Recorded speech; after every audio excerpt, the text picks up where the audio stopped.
নাসিরুদ্দিন পাটোয়ারিরা যখন বলে জিয়াবাদ রাখবো না, আপনি চিন্তা করতে পারেন তার বয়স কি? জন্মের পরে কোনো বিরোধী রাজনৈতিক বা সরকারি দল ছাড়া যেই ধরনের মানে মানে আর্মি, পুলিশ, বিজিআর, সাজোয়াজান, হ্যাঁ, তারপরে ডগ স্কোয়াড, হ্যাঁ, 3টা ফ্লোরে একেবারে তল্লাশি করে, অন্য কেউ থাকতে পারবে না, মনে হয়েছে যেন মার্কিন যুক্তরাষ্ট্রের প্রেসিডেন্টরা এখানে অবস্থান করতেছেন। আপনি এত অর্জন, আপনি জাতির বীর সন্তান, আপনি ভয় পান না কোনো কিছুরে, আপনাকে যে সাজোয়াজানের ভিতরে এই দৃশ্য তো জাতি দেখেছে। এই গোপালগঞ্জে কিন্তু 16 জুলাইয়ের আগে অন্যান্য রাজনৈতিক দলগুলোও কিন্তু সভা করেছিল, কিন্তু একদম জানে মেরে ফেলার জন্য হামলাটা কিন্তু এই ছাত্র নেতাদের উপর হলো। এবং অনেক রাজনৈতিক বিশ্লেষক কিন্তু এটা স্বীকার করেছেন যে তাদের উপর আক্রোশটা সবচেয়ে বেশি, তুলনামূলক বেশি। একদম আমি নিজে থেকে বলছি, ওখানে আক্রমণটা কিন্তু একদম প্রাণনাশী ছিল। তাহলে এইরকম ক্ষেত্রে আপনার নিরাপত্তা দেয়াটা কিন্তু একেবারে যে বেমানান বা একেবারে যে বেদরকারি সেরকম। গোলাম আজমকে পরাজিত করেই বাংলাদেশের জন্ম হয়েছিল। আপনি পরোক্ষভাবে জামাতে ইসলাম বাংলাদেশের প্রশাসন যন্ত্র এবং রাজনীতিতে যেভাবে প্রভাব বিস্তার করছে, বিগত বাংলাদেশের জন্মের পরে এটা করতে পারিনি, কোনোদিন করতে পারিনি। বিএনপির এখন প্রভাব নেই, না না, জন্ম নাই। বাংলাদেশের রাজনীতিতে একটা নেতিবাচক ক্যারেক্টার হিসেবে সবসময় যার কাছে ধর্মকর্ম কোনো কিছু নেই, স্বার্থ, এবং বিগত 15 বছর তারা ফ্যাসিবাদকে একেবারে মানে ঘি ঢেলেছে ফ্যাসিবাদের শাসনে। তাদের সাথে যখন আপনার দোয়া নেওয়ার যাইতে দেখি, তখন এটা আমরা আহত হই। শহীদুল ইসলাম বাবুল, আপনাকে আমন্ত্রণ জানাচ্ছি এবং কৃতজ্ঞতা জানবেন আজকে সময় দেওয়ার জন্য। একই সাথে স্টুডিওতে আমাদের সঙ্গে আছেন তাজনুভা জাবিন, যুগ্ম আহ্বায়ক, জাতীয় নাগরিক পার্টি।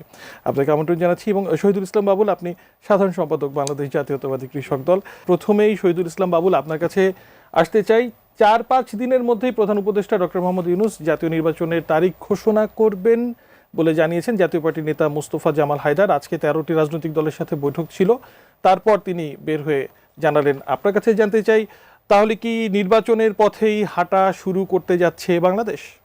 ধন্যবাদ শশী, আমার সহ আলোচক তাজনুভা জাবিন এবং আমাদের দর্শক শ্রোতা সবাইকে সালাম। হ্যাঁ, আজকের খবরটা আমি দেখলাম, আসতে আসতে এই পথে দেখলাম যে প্রধান উপদেষ্টা 14 দলের যে বৈঠক, সেখানে তিনি বলেছেন যে এই 4-5 দিনের মধ্যেই তিনি নির্বাচনের সুনির্দিষ্ট একটা তারিখ ঘোষণা করবেন, যার জন্যে সারা দেশের মানুষ একটা অধীর আগ্রহে অপেক্ষা করে আছে। আমি মনে করছি, আমি প্রতিদিনই প্রতি সপ্তাহে 4-5 দিন গ্রামে থাকি, এখনও আমি ওখান থেকে আসলাম, মানুষের মধ্যে একটাই প্রশ্ন, একটাই সন্দেহ, একটাই অবিশ্বাস সত্যিকার অর্থে, যে নির্বাচন হচ্ছে তো, হবে তো। আমি বিশ্বাস করি যে প্রধান উপদেষ্টা যদি সত্যিকার অর্থেই তারিখটা সুনির্দিষ্টভাবে ঘোষণা করে দেন, মানুষের মধ্যে আস্থা তৈরি হবে এবং অনেক ধরনের সংকট থেকে আমরা মুক্তি পাবো। শুধুমাত্র এই যে সামাজিক বিশৃঙ্খলা বা নৈরাজ্য, এটাই না, শুধু এর বাইরেও ধরেন আমাদের অর্থনৈতিক গতিশীলতা বা আমাদের ব্যবসা বাণিজ্য, সব ক্ষেত্রে সর্বব্যাপী যে একটা অস্থিরতা এবং 4-5 দিনের মধ্যেই যদি প্রকৃত অর্থেই নির্বাচনের তারিখ প্রধান উপদেষ্টা ঘোষণা করেন, জাতীয় ঐক্যমত্য কমিশনে যে সকল বিষয়গুলোতে এখনো দলগুলো ঐক্যমত্যে পৌঁছতে পারেনি, অন্যতম হলো পিআর পদ্ধতির নির্বাচন নাকি আগের পদ্ধতিতে নির্বাচন, আপনি কি মনে করছেন তাহলে খুব দ্রুতই পিআর পদ্ধতিতে নির্বাচন হবে কি হবে না, এ বিষয়ে একটি ফলাফল আসতে যাচ্ছে? না, পিআর তো একটা নতুন ব্যবস্থা, টোটালি নতুন ব্যবস্থা। এই বিষয় সম্পর্কে এখনো বাংলাদেশের মানুষ ওয়াকিবহাল না, জানে না, অধিকাংশ মানুষ বুঝে না, এবং এই বিষয় নিয়ে সব রাজনৈতিক দল একমত হতে পারেনি। এই বিষয়ে প্রধান উপদেষ্টা একটা সুস্পষ্ট বক্তব্য ছিল যে সংস্কারের যে সমস্ত বিষয়ে আমরা ঐক্যমত্য হব, সেই সব বিষয়ে একটা চার্টার তৈরি হবে, জাতীয় চার্টার, এবং পরবর্তী যে বিষয় থাকবে সেই বিষয়গুলো পরবর্তী সময়ের জন্য আমরা অপেক্ষা করব এবং আমরা আমাদের ম্যানিফেস্টোতে রাজনৈতিক দলগুলো আমরা দিয়ে দেব। তো সেই বিষয়ে সেভাবে যদি উনি অগ্রসর হওয়ার কথা মতো, তাহলে সেটা খারাপ, কারণ পিআর কেউ কেউ চাচ্ছে, পিআরের ভালো দিক আছে, অনেক খারাপ দিকও আছে, এটা নিয়ে ডিবেট হতে পারে, অনেক লম্বা ডিবেট, কিন্তু এই মুহূর্তে তো এই বিষয় নিয়ে ঐক্যমত হয়নি, সব বিষয় নিয়ে ঐক্যমত হয়নি। তবে সবচেয়ে আশার কথা হলো কি, এইবার বাংলাদেশের জন্মের পরে আপনি দেখবেন যে যত সব গুরুত্বপূর্ণ মৌলিক সংস্কারে রাজনৈতিক দলগুলো সব একমত হয়েছে, এটা দুনিয়ার ইতিহাসে একটা বিরল ঘটনা বলে আমি মনে করছি, এবং পজিটিভ। এবং দিনের পর দিন যেভাবে রাজনৈতিক দলগুলো এনগেজড হয়ে একাডেমিক ইস্যু নিয়ে আলোচনা করছেন এবং অনেক বিষয়ে সহমত হয়েছে, একমত হয়েছে বা মাঝামাঝি গিয়েছে, এই বিষয়গুলো আমাদের দেশের জন্য খুবই ইতিবাচক একটা ব্যাপার আমি মনে করছি। এবং মতবিরোধ যেগুলো এখনো আছে সেগুলো কিছু কিছু বিষয়, 80% বিষয় একমত হয়ে গেছে সংস্কারের যে বিষয়, আর মতভেদ তো থাকবেই, সব রাজনৈতিক দলের মত এক হতে পারে না, হয় না কখনো। সেই মতভেদ কোথায় কেন হচ্ছে, কিভাবে কাটাতে পারি, সেগুলো নিয়েও আলোচনা করব। তাজনুভা জাবিন, আপনার কাছে একটু আসতে চাই, গোপালগঞ্জের সহিংসতা থেকে শুরু করে মাইলস্টোন স্কুলে বিমান দুর্ঘটনার প্রাণহানি, সচিবালয়ে শিক্ষার্থীদের ঢুকে যাওয়া, বাংলাদেশ ব্যাংকের পোশাক সম্পর্কিত নির্দেশনা যেটা পরবর্তীতে আবার প্রত্যাহার করা হলো, সবকিছু মিলিয়ে আপনি কি মনে করছেন দেশে একটি অস্থিরতার ভিতর দিয়ে যাচ্ছে? ধন্যবাদ আপনাকে, আমার সহ-আলোচক এবং দর্শক যারা দেখছেন আপনাদেরকে শুভেচ্ছা। অস্থিরতা আসলে ওই অর্থে অস্থিরতা যদি সবগুলোকে সাম আপ করা যায়, আপনি দেখেন যে আমরা আইন শৃঙ্খলা বাহিনী যে তৎপর হওয়ার, যতটুকু তৎপর হওয়া উচিত ছিল, প্লাস আর্মির ম্যাজিস্ট্রেসি পাওয়ার, সব মিলায়ে আইন শৃঙ্খলার অবস্থা যা হওয়া উচিত ছিল সেটা আমরা দেখি নাই, এখনও দেখছি না।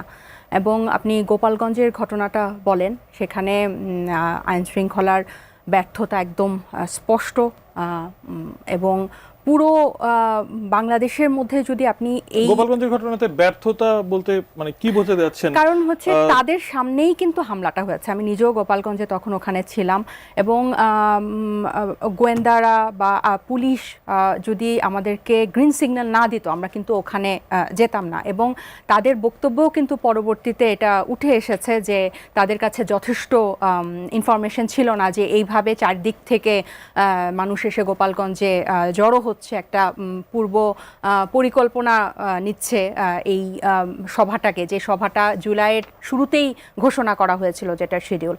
সো এখানে আমরা কিন্তু স্পষ্ট আইন শৃঙ্খলার একটা ব্যর্থতা দেখেছি। এবং আপনি যে ঘটনাগুলো বললেন, মোটা দাগে কিন্তু গত 11 মাসে অন্তর্বর্তী সরকারের যদি অন্যতম ব্যর্থতা যদি আমি বলি, এই অস্থিরতা বলেন বা যেভাবেই বলেন, সেটা কিন্তু এই আইন শৃঙ্খলার দিকে আমি 1 নম্বরে রাখবো। কারণ এই পুলিশ দ্বারাই কিন্তু জুলাই গুলি চালানো হয়েছিল। এই পুলিশই কিন্তু মানে আইন শৃঙ্খলা বাহিনীই কিন্তু ছাত্র জনতার উপর হামলা করেছিল, সহিংস মানে একদম সব ধরনের অস্ত্র ব্যবহার করেছিল। সো এই বাহিনীটাকেই অর্গানাইজ করা বা এই বাহিনীটাকে আবার দেশের নিরাপত্তার কাজে ফিরিয়ে আনাটা তাদের 1 নম্বর প্রায়োরিটি হওয়া উচিত ছিল, বা একদম প্রধান কয়েকটা প্রায়োরিটির মধ্যে এটা হওয়া উচিত ছিল। সো সেটার ব্যর্থতা কিন্তু আমরা দেখছি। সরকারের যেমন একটা মূল্যায়ন করলেন, এনসিপি সম্পর্কে একটা মূল্যায়নের জাস্ট ঘটনা বলতে চাই যে দেশের রাজনীতিতে দক্ষিণপন্থী শক্তির উত্থান ঘটছে বলে অনেকে মনে করছেন, এরকম একটা আলোচনা তো চলছেই। বিএনপি মহাসচিবও সম্প্রতি সময় বলেছেন যে এই বিষয়টি স্বীকার করে নিয়েছেন। লেখক ও বুদ্ধিজীবী বদরুদ্দিন উমর তিনি বলেছেন যে 5 আগস্টের পর জামায়াতে ইসলামীর উত্থান ঘটেছে, এখন দক্ষিণপন্থীদের প্রভাব বেড়েছে, ছাত্রদের নেতৃত্বে যে পার্টি হয়েছে এনসিপি, সেই পার্টির বক্তব্যে শ্রমিক, কৃষক ও মেহনতি মানুষের কোনো কথা নাই, তারা ভাবছে ধর্মকে ব্যবহার করবে।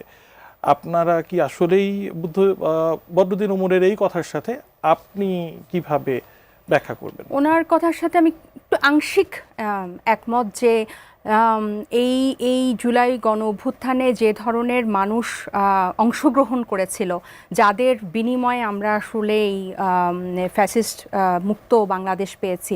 আপনি যদি যাত্রাবাড়িতে ধরেন, সেখানেই প্রায় 200-র মতো মানুষ শহীদ হয়েছিল। ওখানে তো কোনো ইউনিভার্সিটি নাই, কোনো ছাত্র, তাহলে একদম মেহনতি মানুষরাই কিন্তু ওখানে জীবন দিয়েছে। এবং তারা কেন জীবন দিয়েছিল? যে তাদের ভাত কাপড়ের নিশ্চয়তা হবে, জিনিসপত্রের দাম কমবে, ছাত্ররা একটা নতুন বাংলাদেশের দিকে নিয়ে যেতে পারবে। সো সেসব মানুষকে এখন পর্যন্ত মানে গত 4 মাসে আমাদের যেই আকারে একত্রিত করার কথা ছিল, আমরা হয়তো সেটা করতে পারি নাই, কিন্তু এই চেষ্টা বা এই ইচ্ছা কিন্তু আমাদের জারি আছে। আমরা আশা করি যে সব ধরনের মেহনতি মানুষদেরকে এবং সব শ্রম পেশাজীবীর মানুষকে, সব ধর্মের গোত্রের মানুষকে আমরা একত্রিত করতে পারবো, এটাতে আমরা আশাবাদী। কিন্তু ধর্ম, এনসিপি শুরু থেকেই বলছে যে এনসিপি কখনোই ধর্মভিত্তিক রাজনীতি করবে না। দেখেন, এই যে দক্ষিণপন্থা বা ডানপন্থার উত্থান বা বিভিন্ন ইসলামী গোষ্ঠীর রাজনৈতিক তৎপরতা 5ই আগস্টের পর বেড়ে যাওয়া, এই বিষয়গুলো নিয়ে আসলে আলোচনাটাকে আমি স্বাগত জানাই। অনেক ধরনের ইঙ্গিত, মানে অনেক ধরনের সমীকরণ মানুষজন বের করছে, অনেক ধরনের বিচার বিশ্লেষণ করছে, কিন্তু একটা কনক্লুশনে পৌঁছায় যাওয়াটা কিন্তু ক্ষতিকর। কেন ক্ষতিকর? 5ই আগস্ট পরবর্তী যে ফ্যাসিবাদ বিরোধী যে পক্ষগুলো আছে, এই পক্ষগুলাকে বিভাজন আনার জন্য এই ধরনের বাইনারি জিনিসগুলা কিন্তু সেকুলার ভার্সেস ইসলাম, প্রগতিশীল ভার্সেস মৌলবাদ, এই ধরনের বাইনারিগুলা কিন্তু আমরা বিগত দিনে ব্যবহার হতে দেখেছি। কোন ব্র্যান্ডের রাজনীতি করতে চাই? আমরা কিন্তু বলেছি আমরা ধর্মভিত্তিক রাজনীতি করব না, একদম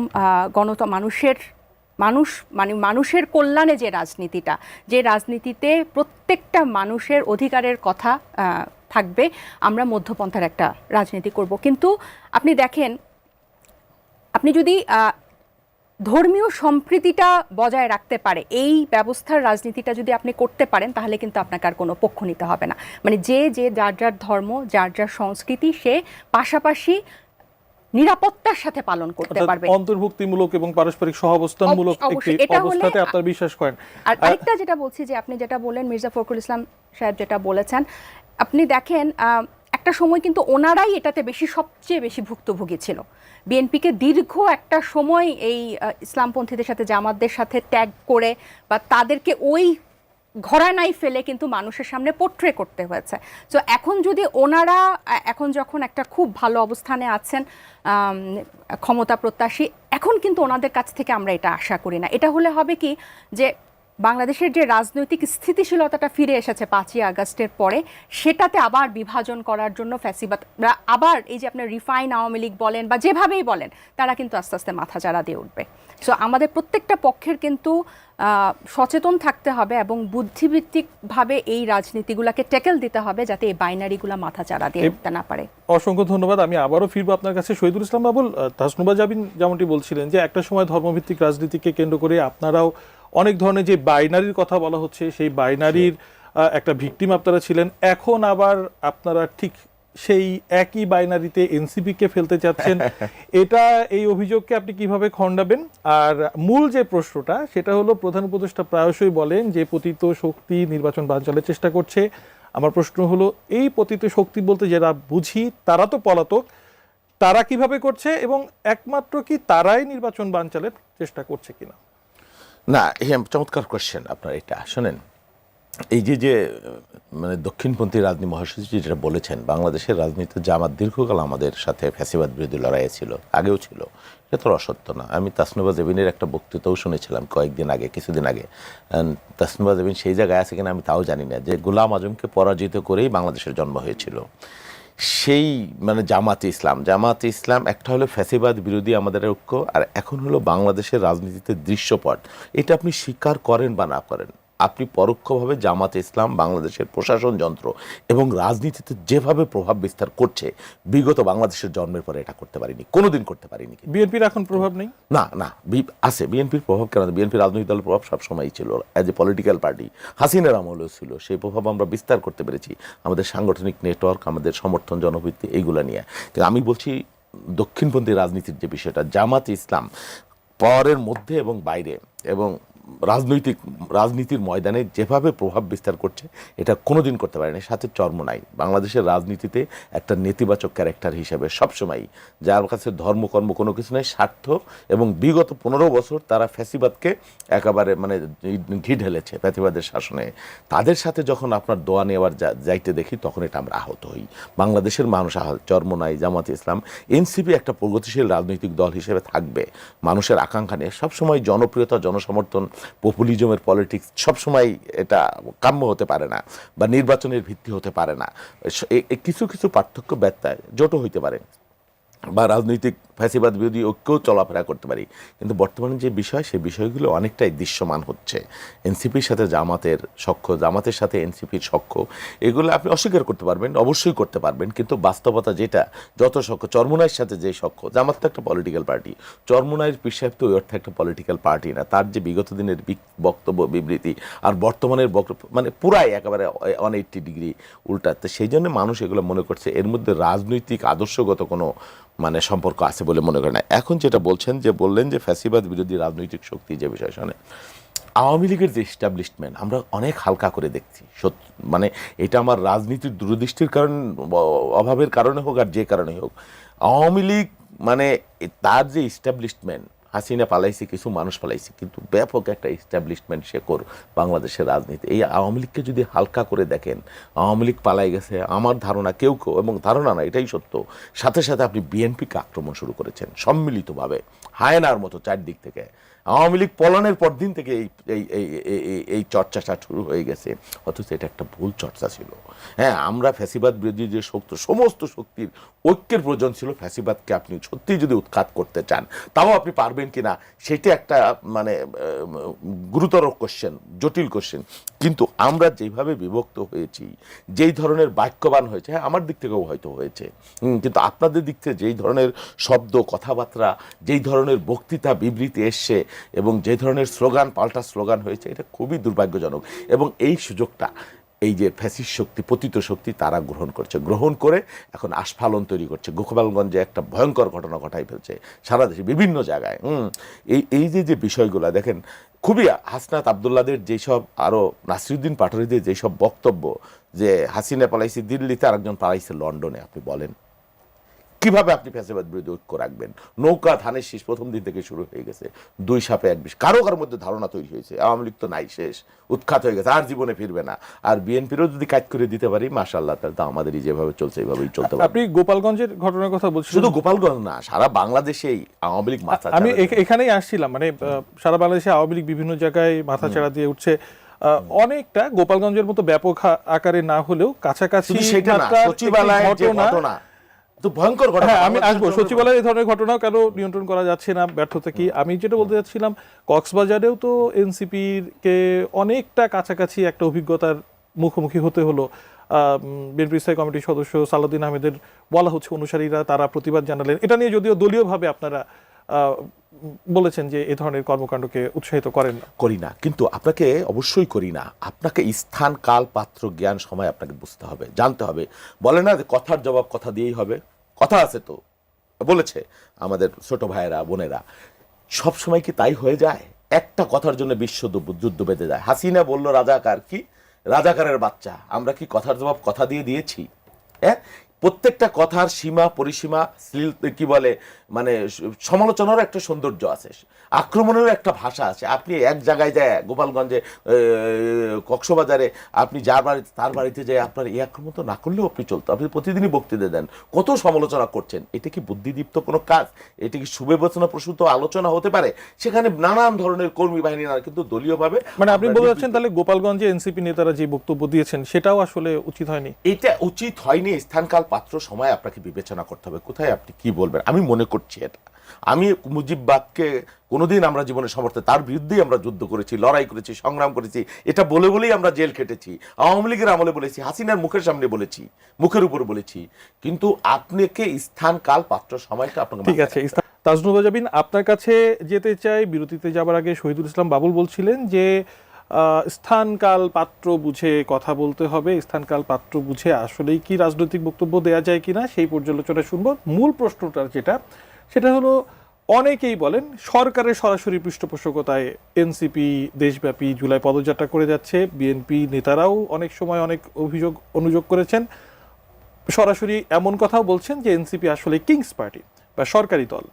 এই অভিযোগকে আপনি কিভাবে দেখেন? আচ্ছা, স্থানকাল পাত্রর মধ্যে স্থান ভেদে, মানে এই গোপালগঞ্জের ইস্যুটার পরই তো যে জায়গা ভিত্তিক এই আধিপত্যের কথাটা রাজনীতিতে আলোচনায় আসলো। তো কথার কিন্তু অনেক রকম থাকে। ভাই কিন্তু নিজেও বলল যে ওনাদের পক্ষ থেকেও কিন্তু অনেক ধরনের কথা বক্তব্য এসেছে, যেটার জন্য ওনাদের নিজ দল থেকেও শোকজ করা হয়েছে। এবং তারেক রহমান সাহেবও অনেকবার কে বলতে শুনেছি, বিভিন্ন পত্রপত্রিকায় এসেছে যে নেতাকর্মীদেরকে সংযত ভাষায় কথা বলার জন্য। সো আপনার যদি কোনো একটা কথা যেটা অন্যকে আঘাত দিয়ে হয়, সেটার জন্য আপনি দুঃখ প্রকাশ করতে পারেন বা কথাটার বিপরীতে আরেকটা কথা বলতে পারেন। এটার মানে এই না যে আমার বাড়ির উপর দিয়ে যাওয়ার সময় হচ্ছে বিশেষ সাবধানতা অবলম্বন করতে হবে, এটা আমার এরিয়া। হ্যাঁ, সালাউদ্দিন সাহেব কিন্তু নিজেই বলেছেন যে যাতে চকরিয়া এরিয়াটা পার হতে পারে, উনি ওখানে বসে এটাকে মনিটর করছেন। তো এইটা কিন্তু আবার সঠিক বার্তা। এই কথা বলেছেন যে হঠাৎ করে এমন একটা পরিস্থিতির জনরোষ যদি তৈরি হয়ে যায়, জনরোষটাকে এইটাই হচ্ছে নতুন বন্দোবস্ত। এবং এই পুরনো এই ধ্যান ধারণাটাকেই চেঞ্জ করতে হবে। আপনার আমার একটা কথা পছন্দ হলো না, সাথে সাথে আপনি তার স্টেজ ভেঙে ফেললেন, জিনিসপত্র ভাঙচুর করলেন, হামলা করলেন, গাড়ি বহরে পাথর ছুড়লেন। তো এটা কিন্তু শোভন হলো না। এবং এগুলোর এতটুকু কিন্তু সম্প্রীতিটা থাকতে হবে বা শিষ্টাচারটা থাকতে হবে। আর এই যে রাজাকার যে স্লোগানের বিরুদ্ধে যেখান থেকে জুলাই বা অগাস্টের সূত্রপাত হয়েছিল, এটা কিন্তু অন্য একটা পর্যায়ে। এটার সাথে আসলে এই ধরনের রাজনৈতিক পারস্পরিক রেগুলার দ্বন্দ্ব বা রেগুলার কথার যুদ্ধটাকে আমার মনে হয় না তুলনা করা চলে। ওই কথা দিয়ে কিন্তু গণ অভ্যুত্থান শুরু হয়েছিল। এগুলো হচ্ছে আপনার প্রতিদিনকার রাজনীতির ময়দানে একজন আরেকজনের সাথে যে কথার তর্ক থাকে, কথার যুদ্ধ থাকে, সেটার একটা অংশ। সো আর এই যে অঞ্চলভিত্তিক গোপালগঞ্জে গেলে এটা করা যাবে না, বা গোপালগঞ্জকে একটা আলাদা জায়গা মনে করতে হবে, বা এমনও কথা হয়েছে যে তারেক রহমানের নাম নেওয়ার আগে অজু করে নাম নিতে হবে, বা তারেক রহমানের বিরুদ্ধে কিছু বলা মানে গণতন্ত্রের বিরুদ্ধে বলা। এগুলোর জন্য কিন্তু আপনার যদি যুদ্ধ শুরু হয়ে যায় সেটা কিন্তু একেবারেই কাম্য নয়। কিন্তু আপনি গোপালগঞ্জকে আপনি আলাদা করে দেখবেন যে এখানে সমীহ করতে হবে, সেটা আমি বুঝতে পেরেছি। কিংস পার্টি বলা হচ্ছে এনসিপি কে। কিংস পার্টি এটা গোপালগঞ্জে যখন হামলা হলো এরপর যখন আমাদেরকে নিরাপত্তা দেওয়ার বিষয় আসলো পুরো বহরকে, তখন থেকে দেখছি এই কথাটা আবার আলোচনায় আসছে। জুলাই থেকে যখন গোপালগঞ্জ গেলাম আমরা 16 তারিখ, তার আগে 15 দিন কিন্তু এই কথাটা আমি কোনোখানে দেখি নাই। এবং আমি জুলাই পদযাত্রায় যতদিন ছিলাম, যতগুলো জেলায় গিয়েছে, এরকম কোনো কিছু কিন্তু আমি কখনো দেখি নাই। বরং এই যতগুলো সমালোচনার মধ্যে, আলোচনার মধ্যে 5 আগস্ট পরবর্তী ছাত্ররা আছে, এই জুলাই পদযাত্রাটা সব দিক থেকে সবচেয়ে বেশি প্রশংসিত, গ্রহণযোগ্য এবং স্বতঃস্ফূর্ত অংশগ্রহণ এই জুলাই পদযাত্রাকে ঘিরে ছিল। কারণ আপনি দেখেন, অ্যাট এ টাইম 2টা বা 3টা জেলায় যাচ্ছেন, এখানে কিন্তু রাষ্ট্রীয় পৃষ্ঠপোষকতায় কিন্তু মানুষ জড়ো করা বা এটাকে অ্যারেঞ্জ করা, এত গণজোয়ার আনা, মানে একটা আর্টিফিশিয়াল ব্যাপারে কিন্তু এটা সম্ভব না। জিনিসটা যে অর্গানিক, এটা কিন্তু আপনারা সভা সমাবেশ যেন নির্বিঘ্নে করতে পারেন, অবশ্যই নিরাপত্তা দেখার দায়িত্ব সরকারের। কিন্তু আপনি কি মনে করছেন না একটু বেশি দরদ পাচ্ছে সরকারের পক্ষ থেকে? বেশি দরদ অন্যরাও পাচ্ছে। হ্যাঁ, আপনি দেখেন তারেক রহমান সাহেবের স্ত্রী যখন আসলেন, উনি কিন্তু প্রোটোকলের মধ্যে ছিলেন। এবং এই গোপালগঞ্জে কিন্তু 16 জুলাইয়ের আগে অন্যান্য রাজনৈতিক দলগুলোও কিন্তু সভা করেছিল, কিন্তু একদম জানে মেরে ফেলার জন্য হামলাটা কিন্তু এই ছাত্র নেতাদের উপর হলো। এবং অনেক রাজনৈতিক বিশ্লেষক কিন্তু এটা স্বীকার করেছেন যে তাদের উপর আক্রোশটা সবচেয়ে বেশি, তুলনামূলক বেশি। একদম আমি নিজে থেকে বলছি, ওখানে আক্রমণটা কিন্তু একদম প্রাণনাশী ছিল। তাহলে এইরকম ক্ষেত্রে আপনার নিরাপত্তা দেওয়াটা কিন্তু একেবারে যে বেমানান বা একেবারে যে বেদরকারি সেরকম কোনো, যেহেতু আমি ওখানে উপস্থিত থেকে ঘটনার গভীরতাটা আমি নিজেই দেখেছি। আমি একটু শহীদুল ইসলাম বাবুল ভাইয়ের কাছে এই বিষয়ে জানতে চাই। বাবুল ভাই, বিএনপির পক্ষ থেকে এমনকি আমার যতদূর মনে পড়ে মির্জা ফখরুল ইসলাম আলমগীরও অনেক সময় এই ধরনের কথা বলেছেন, বা তাসনুমা জাবিন যেমনটি বলছেন, নিরাপত্তা তো তারা পেতেই পারেন, আর একটি উদ্ভূত পরিস্থিতির জন্য তারা বিশেষ প্রোটোকল পাচ্ছেন, সেই প্রোটোকল তো জুবাইদুর রহমানও পেয়েছেন। তাহলে কেন এনসিপি কে বলা হচ্ছে কিংস পার্টি? ওইটা বিএনপি ওইভাবে বলছে না, এটা বিভিন্ন শ্রেণী পেশার মানুষ, সাংবাদিকরাই বরং বেশি বলছেন। তবে এটা কি দৃষ্টিকটু লেগেছে এই কারণে, বাংলাদেশের জন্মের পরে কোনো বিরোধী রাজনৈতিক বা সরকারি দল ছাড়া যেই ধরনের মানে আর্মি, পুলিশ, বিজিআর, সাজোয়াজান, হ্যাঁ, তারপরে ডগ স্কোয়াড, 3টা ফ্লোরে একেবারে তল্লাশি করে, অন্য কেউ থাকতে পারবে না, মনে হয়েছে যেন মার্কিন যুক্তরাষ্ট্রের প্রেসিডেন্টরা এখানে অবস্থান করতেছেন, এরকম একটা ব্যাপার যেটা চোখে লাগার মতো ব্যাপার। এটা রাজনৈতিক বক্তব্যের কারণে আমি বলছি না। এনসিপি একটা তরুণ রাজনৈতিক দল, এটা তারা ধরেন যুদ্ধ করা মানুষ, ফিল্ডের মানুষ, তাদের জন্য এই বিষয়টা যখন এরকম হয়ে যায় না, তখন দেখতে শুনতে এটা খুবই দৃষ্টিকটু লাগে। এই বিষয়টা তাদেরকে বুঝে শুনে করবার ব্যাপার ছিল। আমি যেটা বলছি যে তাজনুবা যেটা বললো যে কি কথার জবাবে কথা, দেখেন বিএনপি একটা রাজনৈতিক দল হিসেবে তাজনুবা নিজেই বলল, তারেক রহমান নিজেই বলেছেন সাবধান হন, সতর্ক হন। নাসিরুদ্দিন পাটোয়ারিরা যখন বলে জিয়াবাদ রাখবো না, আপনি চিন্তা করতে পারেন তার বয়স কি, অভিজ্ঞতা কি বিগত দিনে, এটা নিয়ে এনসিপি একদিনও তারা ভৎসনা করে নাই। আমরা দুদুভাইকে বক্তব্য দিয়েছিল, এত সিনিয়র নেতা, এত পোর খাওয়া মানুষ, বর্গতলা বলু, তাদেরকে অফিসিয়ালি গণমাধ্যমে জানায় সতর্ক করা হয়েছে। এনসিপি থেকে একটা লাগাম ধরা কখনো, বা হাসনাত আবদুল্লাহদের বলা, এই যে স্থানকাল পাত্রের কথা কেন বললাম, ওই ভাই যে শুধু এনসিপিকে তারা টার্গেট তা না, আমার স্বেচ্ছাসেবক দলের সভাপতি হয়ে যে তার ভাইকে খুন করা হয়েছে রাস্তার মধ্যে, প্রতিরোধ, ওখানে আমরা বক্তৃতাও দেই নেই, এরকম ঘটনা আছে। গোপালগঞ্জে আমরাও সমাবেশ করছি, আপনাকে তো কৌশলী হতে হবে। আপনি হলেনটা কি দেখেন, ভালো করতে যে আপনি খারাপ করে ফেলবেন কিনা আপনাকে তো চিন্তা করতে হবে, দূরদর্শী হতে হবে। কোথায় কোন চৈত মাসের ওয়াজ নাকি মাঘ মাসে আপনি দিবেন কিনা সেটাই সস্তে। এর ফলাফলটা কি হলো আপনি দেখেন, এত রাষ্ট্র আপনি দেখেন, আমি শেষ করে দিই, আপনি আর্মির বিরুদ্ধে বক্তৃতা দিচ্ছেন, সে আর্মি আপনাকে কিভাবে রেস্কিউ করছে, আপনার তো কৃতজ্ঞতাবোধ থাকবার ব্যাপার আছে। কিন্তু হ্যাঁ, আমার মনে হয় সেই পর্যালোচনা দলগুলো বা তারা করবেন।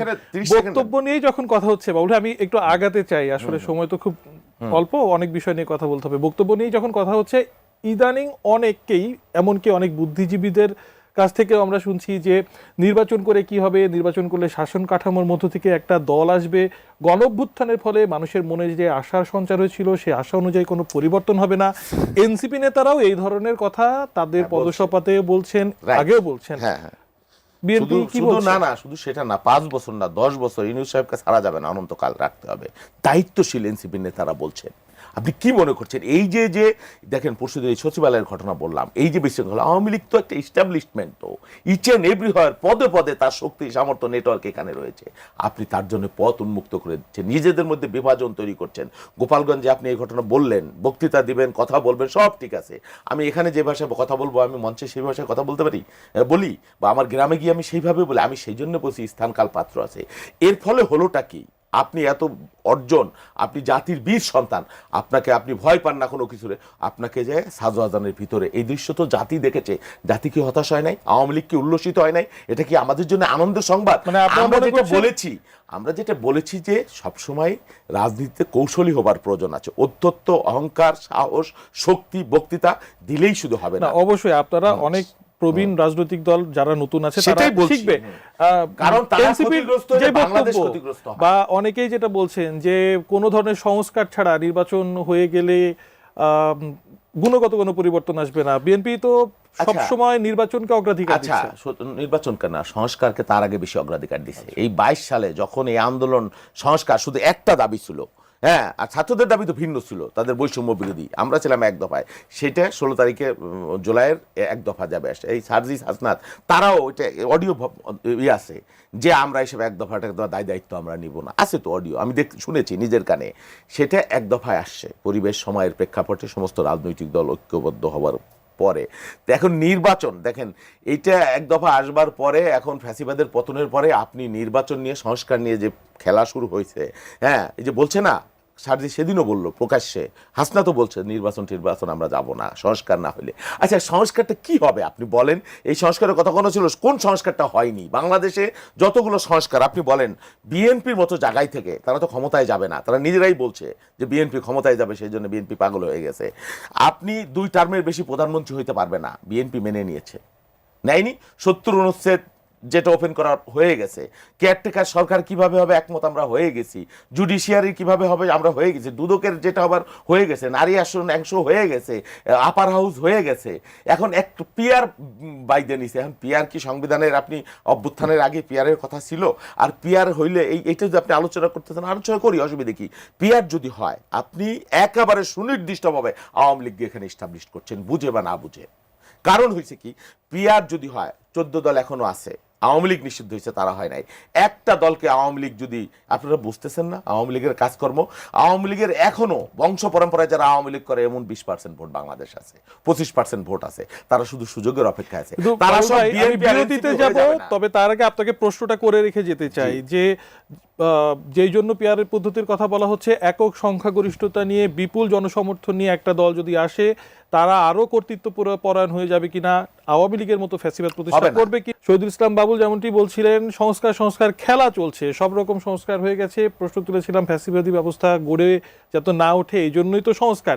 আপনার কাছে জানতে চাই, কোন ধরনের সংস্কার নিশ্চয়তা দেয় ফ্যাসিবাদী ব্যবস্থা আবার গড়ে উঠবে না? যে কয়েকটা ব্যাপারে এখনো ঐকমত্য হয় নাই, তার মধ্যে অন্যতম হচ্ছে সাংবিধানিক প্রতিষ্ঠানগুলোতে নিয়োগে প্রধানমন্ত্রীর হস্তক্ষেপটাকে কমানো। এটা মানে 2টা 3টা, আজকে সকালে সুজনের একটা প্রোগ্রামে একজন বক্তা বলছিলেন যে 2টা বা 3টা যদি সংস্কারে একমত হয়, এটা হচ্ছে অন্যতম। কারণ নির্বাচন কমিশনটা ওনারা একদম লাস্ট মিটিংয়ে ছেড়েছেন ইসিকে, কিন্তু দুদক, পিএসসি এরকম যে সাংবিধানিক প্রতিষ্ঠানগুলো আছে এগুলোর নিয়োগ অবশ্যই নির্বাহী ক্ষমতাটা কমাতে হবে। পিআরের ব্যাপারটা কিন্তু দেখেন আপার হাউসের, কিন্তু আমরা বলছি আপার হাউসের যদি আপনি একটা আনুপাতিক পদ্ধতিতে নিয়ে যদি চেক অ্যান্ড ব্যালেন্স করা যায়, যারা সরকার গঠন করবে তাদেরকে, এই কারণটাতেই কিন্তু করা হচ্ছে যাতে এই সংবিধান সংশোধনীটাকে বা সংবিধান পরিবর্তনটাকে নিয়মিত র্যান্ডম নর্মালাইজ করে না ফেলা হয়, মুড়িমুড়কির মতো যাতে সংবিধানটাকে চেঞ্জ না করা হয়, এটাতে যাতে এক ধরনের একটা চেক অ্যান্ড ব্যালেন্স পড়ে। এবং সবচেয়ে দরকারি হচ্ছে যে নারী আসনগুলোতে, এই নারী আসনের সংখ্যা 15 থেকে 30, 30 থেকে 50, 50 থেকে 100 করে তো এটা কোনো কিছুই হচ্ছে না। মানে এই সংরক্ষিত আসনটাকেই তো বিলুপ্ত করে এটার একটা অল্টারনেট কোনো কিছু করা, এবং এগুলো কিন্তু কখনোই একটা দলের, মানে এই যে ভাই বললেন না সংস্কার দিয়ে কী হবে, সংস্কার মানে কি, এই সবগুলোর কথা কিন্তু গ্রাফিতির ভাষায় লেখা আছে। এগুলা কিন্তু এনসিপি নিজের কোনো, মানে নিজের দলের বেনিফিটের জন্য কিন্তু এগুলো না হলে যে নির্বাচনে যাবে না, এই কথাটা কিন্তু নিজের বেনিফিটের জন্য বলছে না। আরেকটা কথা হচ্ছে যে 5 বা 10 বছর যে ডক্টর ইউনূসকে ক্ষমতা, এটা সম্পূর্ণ অগণতান্ত্রিক, সেগুলো নিয়ে আসলে সময় যেহেতু একেবারেই সেটা মানে পলিটিক্যাল রিটোরিক নিয়ে কথা আমরা আপাতত আজকে শোতে আর করতে পারছি না, দুঃখিত। শহীদুল ইসলাম বাবুল, তাসনুভা জাবিন যেমনটি বলছিলেন, সংস্কার ছাড়া তো আসলে কোনো গতি নাই তাদের কথা মনে হচ্ছে, এবং বিএনপি এই মুহূর্তে ক্ষমতায় নেই, তবুও বিএনপি দেখতে পাচ্ছি তৃণমূলে বেশ কিছু বেগ পেতে হচ্ছে, ক্ষমতায় আসলেও এই অবস্থা যে আরো বেগবান হবে না, আমরা কিভাবে আশ্বস্ত হব? না, আশ্বস্ত না হলে আপনি বিএনপিকে ভোট দেবেন না, এটা তো পরিষ্কার পথ খোলা আছে। শোনেন, সবচেয়ে বড় সংস্কার হলো কেয়ারটেকার প্রভিশনটাকে আমরা একমত হইতে পারছি এদের কিভাবে গঠন হবে, এবং পরপর এটা তো ছিলই না। আমাদের স্বৈরাচার হওয়ার সবচাইতে বড় সুযোগ হলো এইটা, কেয়ারটেকার সরকারের অধীনে ভোট না হওয়া। আমি মনে করি বাংলাদেশের সব সংস্কারের 70% সংস্কার এইটা, বাকি আরও আছে, এবং তার মধ্যেও আমরা 10-20 করে ফেলছি। বাকি আরও যার যেটা এক্সপেকটেশন আছে সময়ের সাথে আমি আশা করি হয়ে যাবে। এবং সবচেয়ে বড় কথা যে নির্বাচন না হওয়া, আমরা দায়িত্বশীল নেতারা যেমন সার্জি সেদিন বলছে যে পদত্যাগের কথা যেন মুখেও না আনে বিচার হওয়া পর্যন্ত, এটা খুবই দুর্ভাগ্যজনক এবং হঠকারী কথাবার্তা। আমরা চাই প্রত্যেককে আমরা দায়িত্বশীল কথা বলবো যার যার জায়গায় থেকে, এবং ন্যূনতম আপনাকে মনে রাখতে হবে ফ্যাসিবাদী শক্তি বাংলাদেশে তার শেকড় পতিত, এই ফ্যাসিবাদকে মোকাবেলা করতে হবে আমাদের সম্মিলিত শক্তি এবং ইস্পাত কঠিন ঐক্য লাগবে এই জায়গাটা, সেই পরিবেশটা যাতে নষ্ট না হয়, এটা আমার বক্তব্য। জাতীয় ঐক্য ধরে রাখতে হবে। আপনারা, আমরা এটাই আশা করি রাজনৈতিক দলগুলো অবস্থা বুঝেই তাদের মতো সবচেয়ে আশু যেই পদক্ষেপ সেগুলো নেবেন। অসংখ্য ধন্যবাদ শহীদুল ইসলাম বাবুল আপনাকে আজকে আমাদেরকে সময় দেওয়ার জন্য, ধন্যবাদ তাসনুভা জাবিন আপনাকেও, একই সাথে ধন্যবাদ দর্শক আপনাদেরকেও। আজকে